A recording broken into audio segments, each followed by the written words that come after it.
좋으신 주님의 평화가 오늘 예배 자리에 나온 우리 모두 위에 함께 하기를 빕니다.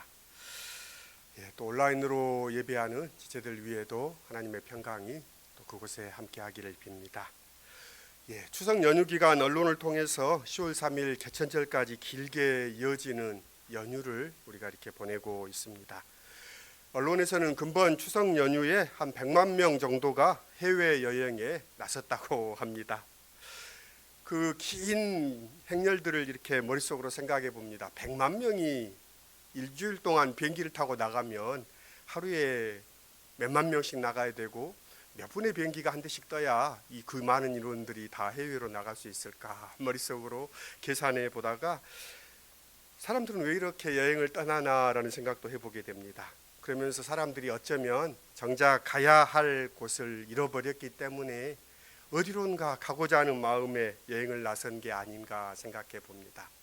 고향이라는 분명한 장소가 있다면 고향을 향해 갈 텐데 그 고향이 이제는 희미해졌기 때문에 고향이 아니라 그 어딘가로 사람들이 나서는 것이 아닌가 하는 생각을 하게 되었습니다. 정보, 통신 그리고 교통이 극도로 발달한 오늘날 하루면 우리가 원하는 어디든 갈 수가 있는 세상입니다. 지구촌 어디든 비행기표 티켓을 몸을 실으면 14시간, 16시간 이렇게 타고 갈 수 있는 세상이 되었습니다. 하지만 공동체가 아닌 점점 개인주의적인 삶을 사는 사람들은 어쩌면 더 이상 돌아갈 곳이 없는 사람들, 또 고향을 잃어버린 사람들이 아닌가 하는 생각에도 이르게 됩니다. 여러분들은 어떻습니까? 여러분들의 고향은 안녕하십니까? 어쩌면 신앙은 참 본향을 찾는 그런 여정이기도 합니다. 하나님이 아브라함에게 주셨던 명령은 참 의미심장합니다. 너는 너의 친척 본토 아비집을 떠나 내가 내게 지시할 땅으로 가라는 것이 이 믿음의 조상에게 주었던 하나님의 명령입니다. 신앙의 삶은 어딘가를 향해 고향을 떠나는 삶이고 또 그곳이 본향을 향하는 삶임을 성서는 우리에게 들려주십니다. 추석 명절 연휴를 지내고 또 우리의 삶의 본향이 되시는 하나님을 기억하며 예배하는 자리에 모여온 우리들, 참 우리의 영원한 안식처가 되시고 또 우리의 쉼이 되시고 우리의 울타리가 되시는 하나님 앞에 쉼을 얻는 우리가 되기를 원합니다. 또 하나님 우리에게 떠나라라고 명하시는데 참 늘 미련을 두지 않고 기쁨으로 주님과 길을 나서는 우리의 믿음의 삶이 될 수 있기를 소원합니다. 예수께서는 예루살렘이 자신의 이 땅 사역의 종착지가 될 것임을 아셨습니다. 그러기에 그 발걸음은 인간적으로 생각해 보면 참 무거운 발걸음이었을 텐데도 예수께서는 제자들을 앞장서서 그 발걸음을 경쾌하게 내디디십니다. 예수께서는 예루살렘 성전에서 내 아버지의 집이라고도 말씀하셨습니다. 그래서 예수의 사역의 종착지가 예루살렘이 되는 것은 어쩌면 당연할 것입니다. 참 하지만 안타깝게도 또 역설적이게도 이 예루살렘은 선지자들의 무덤이라고 예수께서도 말씀하셨는데 당신의 무덤이 되는 곳이기도 한 곳이 이 예루살렘입니다. 강도의 소굴이 되었다라고 탄식하셨던 그곳을 오늘 성서는 배경으로 하면서 그곳에서 있었던 예수와 또 종교 지도자들 간의 논쟁이 오늘 본문의 배경이 됩니다. 당신은 무슨 권위로 이런 일을 행하는 것이오? 라고 예수께 따져 물었던 사람들이 있었습니다. 그들은 예루살렘에서 공식적인 권위를 가진 대제사장들과 장로들이었습니다. 그들은 이미 1000년 이상 이어온 이 대제사장의 직분과 장로의 권위 또 예루살렘 성전을 내보이면서 예수의 그런 권위에 의문을 제기하고 있습니다. 그들이 보기에는 갈릴리 촌뜨기인 예수가 군중들의 환호를 받으며 예루살렘에서 와서 행하는 일들이 못마땅했습니다. 군중들의 환호성 속에 예루살렘 성에 입성한 것도 그렇거니와 성전에 와서 강도의 소굴이니 뭐니 하면서 일으켰던 소동도 그들의 마음을 불편하게 했습니다. 사람들을 고치고 성전에 들어가 누구도 권위를 부여한 적이 없는데 사람들이 가르치는 이런 일들도 모두 그들에게는 마땅치 않아 보였습니다. 이로 인해 예루살렘 지도자들과 예수 사이에 권위 논쟁이 오늘 촉발됩니다. 권위라고 하면 잘 우리에게는 와닿지 않습니다. 권위보다는 오늘날로 말로 바꾸어 본다면 자격일 것입니다. 당신에게 그런 자격이 있느냐라는 것이지요. 사회가 분화되고 전문가의 세상이 된 오늘날은 어떤 직업을 갖기 위해서는 소정의 교육 과정을 거치고 수련 기간을 거쳐서 자격을 갖게 됩니다. 의사를 생각해 보십시오. 지금 오늘날 의대 가기가 상위 1%가 돼야 그래도 의대를 못 간다고 하는데요. 그렇게 어렵게 의대에 합격하고 또 의대에 여러 해에 걸쳐서 의대 수업을 들어야 하고 의사 자격 시험을 거쳐서 그 다음 수련의 과정을 거쳐야만 이렇게 전공의가 되고 의사로서 이렇게 진료를 할 수 있는 정식 의사가 되는 것입니다. 종교인도 마찬가지입니다. 일반 대학을 졸업한 이후에 신학대학원에 진학해서 목회학 과정을 거치고 그래서 목사 고시를 보고 그 다음 또 전임 사역을 2년 이상 거쳐야만 목사 안수를 이렇게 노예에서 받게 됩니다. 이런 과정을 예수에게 당신은 그런 과정을 거쳤냐라는 것이 오늘 물음입니다. 그러면서 무슨 자격으로 당신 예루살렘에 와서 병자들을 고치고 사람들을 가르친단 말이요. 누가 당신에게 그런 자격을 주었소라는 게 예루살렘에서 사람들이 제기하는 그런 물음입니다. 예수는 그들의 물음으로 오히려 대답합니다.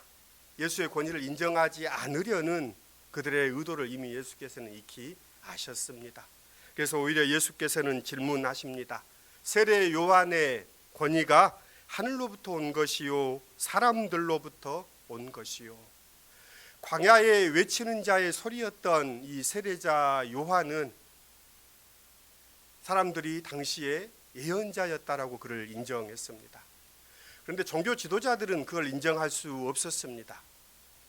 그런 그들에게 아픈 질문을 한 거지요. 세례 요한의 그런 선포와 사역이 하나님께로부터 온 것이냐 아니면 세례 요한이 사람에게로부터 온 것이냐라고 오히려 묻습니다.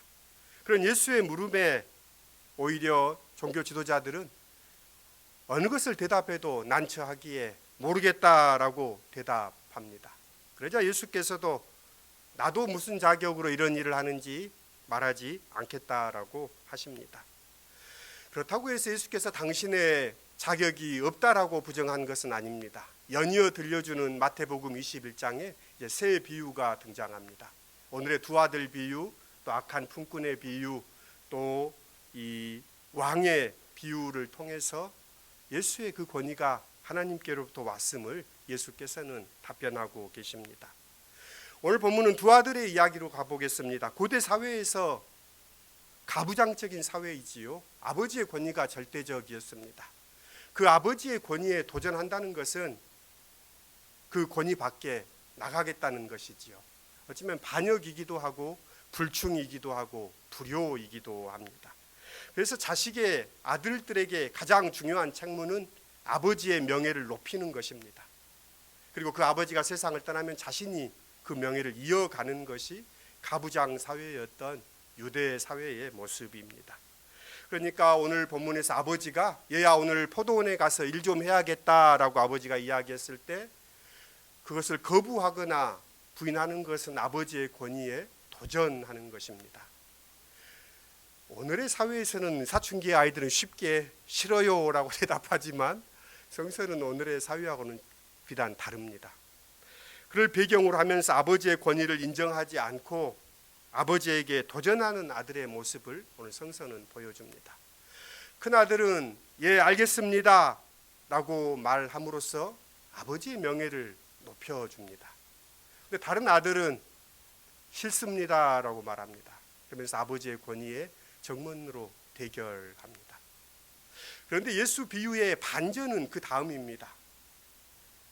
예 알겠습니다 했던 아들이 포도원에 들어가지 않고 다른 데에 가버립니다.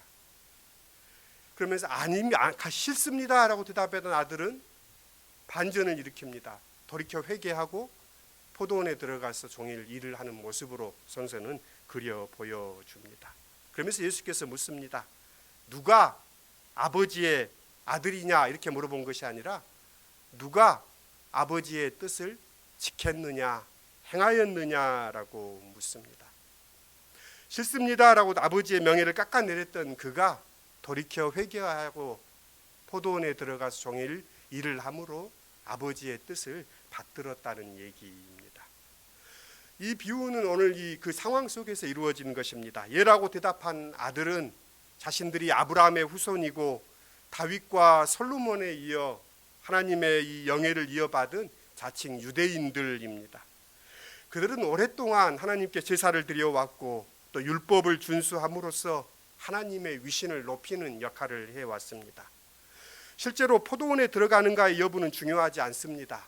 예라는 격식을 차림으로 아들로서의 도리를 다했다고 그들은 생각했습니다. 그들은 아들의 자격은 유지했다고 스스로 생각했습니다. 그래서 자격을 유지했기 때문에 아버지의 유산은 내 것이라는 것이 그들의 생각입니다. 반대로 싫습니다라고 답한 사람들은 그 유대인들이 이방인들 또는 세리 죄인으로 여기는 사람들입니다. 아버지 면전에서 아니오라고 반발한 아들은 더 이상 아들로 인정될 수가 없는 그런 불경입니다. 당연히 이들에게는 아들의 자격이 없습니다. 자격 없음을 알기에 누군가가 그들에게 회개해야 된다라고 선포했을 때 그들은 자신의 부족함을 시인하고 회개하고 돌이켰습니다. 두 아들 중에 어쩌면 온전한 아들은 없습니다. 아들의 도리를 다하는 맏아들은 마음으로부터 아버지의 뜻을 따르지 않습니다. 돌이켜 아버지의 뜻을 따른 또 다른 아들도 아버지를 욕되게 했다는 그런 단점은 없어지지 않습니다. 어쩌면 두 아들 다 아버지의 온전한 아들의 모습은 아닙니다. 성서에 깊은 감동을 주는 렘브란트의 탕자의 귀향 그림이 떠오르시지요. 그 그림 속에 두 아들, 돌이켜 돌아온 아들을 품에 안으신 아버지, 그 장면을 바라보면서 못마땅해하는 아들의 모습을 우리 성서 속에서 보여줍니다. 두 아들 다 아버지의 흡족한 아들의 모습은 아닙니다. 어쩌면 그런 모습을 통해서 하나님 앞에선 우리의 모습을 예수께서는 들어 보여주십니다. 오늘 다시 설교의 제목으로는 예수의 권위는 어디서 오는가입니다. 예수가 하나님의 아들의 자격은 어디서 오는가. 오늘 우리는 2000년이 지나는 기독교 역사 속에서 예수님을 쉽게 하나님의 아들이십니다라고 고백합니다. 거기에 의문을 제기하지 않습니다. 그런데 이 땅에 육신의 모습 또 갈릴리 촌뜨기의 모습으로 온 예수를 하나님의 아들로 인정한다는 것은 당시 유대인들에게는 거의 불가능에 가까운 일이었습니다. 그 불가능한 일 가운데 믿음으로 예수를 따랐던 제자들이 있었습니다. 예수의 권위는 당신이 하나님의 아들이다라는 주장에서 나오지 않습니다. 예수의 권위는 당신이 행하신 일들을 통해서 나타납니다. 가난한 자들에게 복음을 전하고 상한 자들을 치유하시고 귀신을 쫓아내시고 묶인 사람들을 자유케 하셨던 일들, 이 하나님의 일들을 당신이 실제 몸소 행하심을 통하여서 하나님의 보냄 받은 자로 예수님은 당신을 이야기하십니다. 그래서 바리새인들에게 말합니다.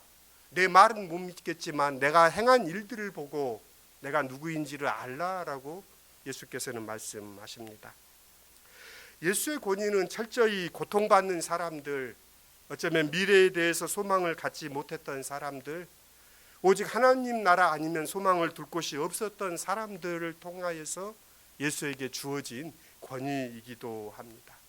예수는 그 길을 걸으셨고 그 길을 걸으면서 수많은 사람들을 위로하시고 또 안으셨습니다.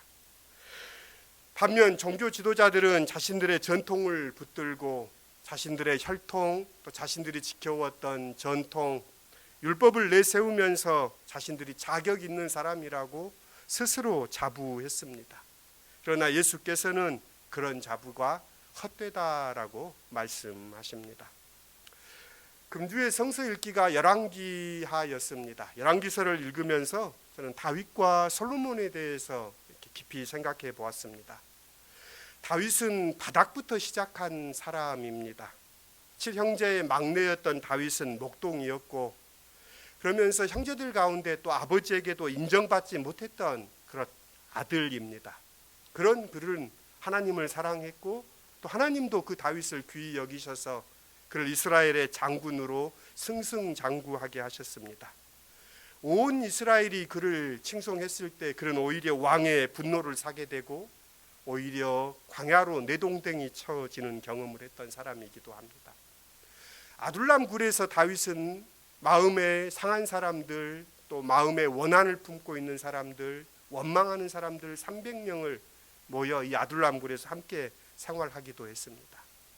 그런 다윗은 자신의 고백처럼 사망의 음침한 골짜기를 지났던 사람이기도 합니다. 그 모든 시간이 지났을 때 그는 이스라엘의 진정한 왕이 되었습니다.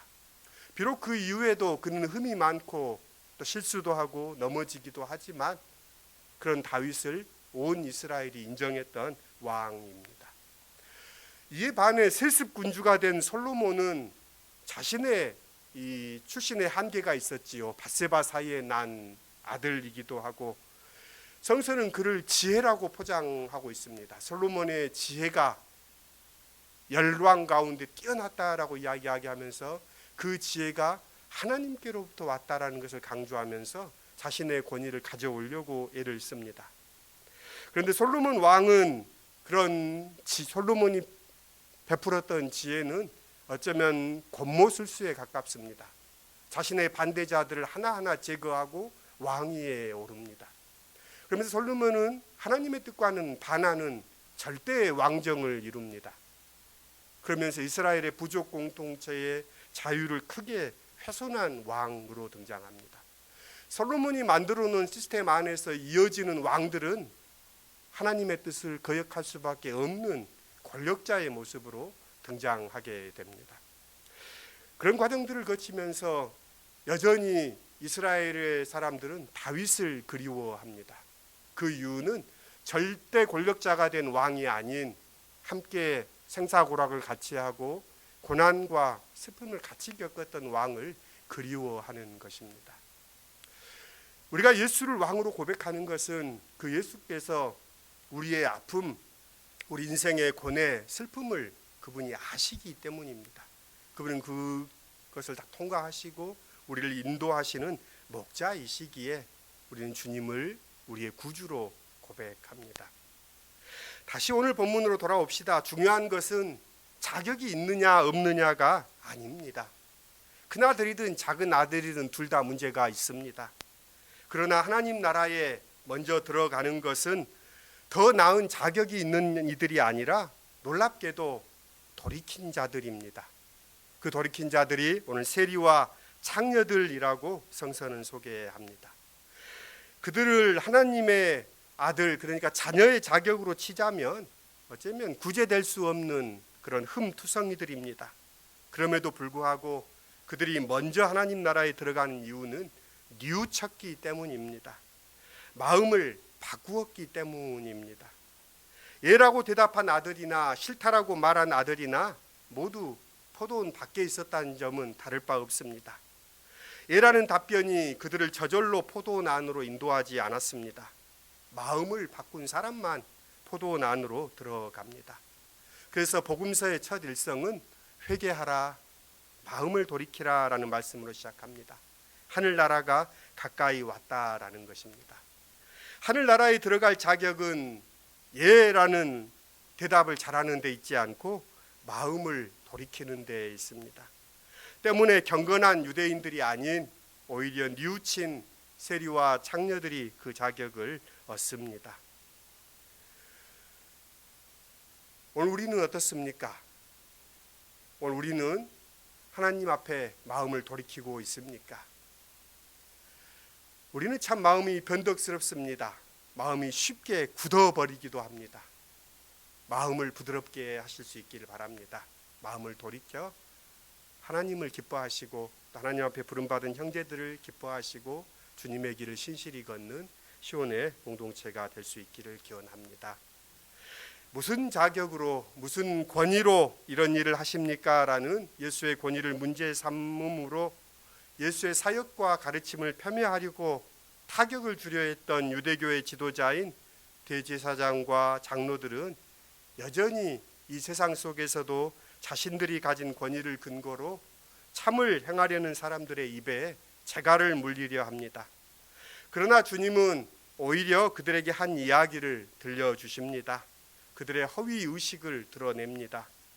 어느 시대에나 하나님께 예를 잘하는 이들이 있습니다. 그들의 상당수는 하나님 믿는 사람답다라는 평가를 받으려 하며 그것을 자기의 권위로 삼으려 합니다.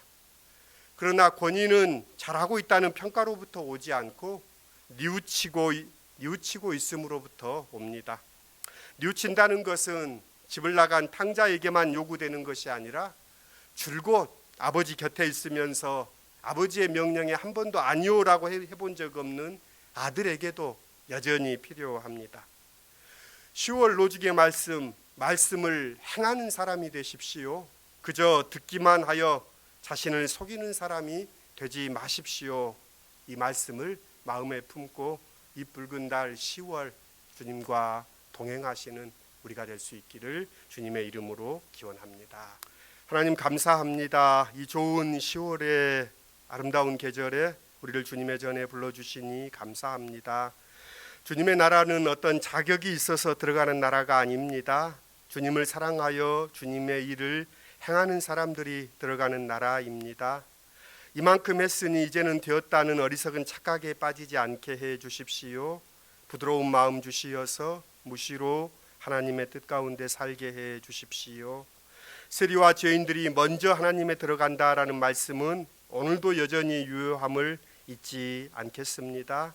먼저 된 자가 나중 된다는 말씀도 아프게 듣겠습니다. 주님의 포도원에 부름 받음이 기쁨을 잊지 않겠습니다. 스스로 속는 자가 아니라 주님의 뜻을 행하는 시온의 모든 지체들이 되게 해 주십시오. 예수님의 이름으로 기도드립니다. 아멘. 오늘 결단의 찬송 321장 날 대속하신 예수께라는 찬양입니다.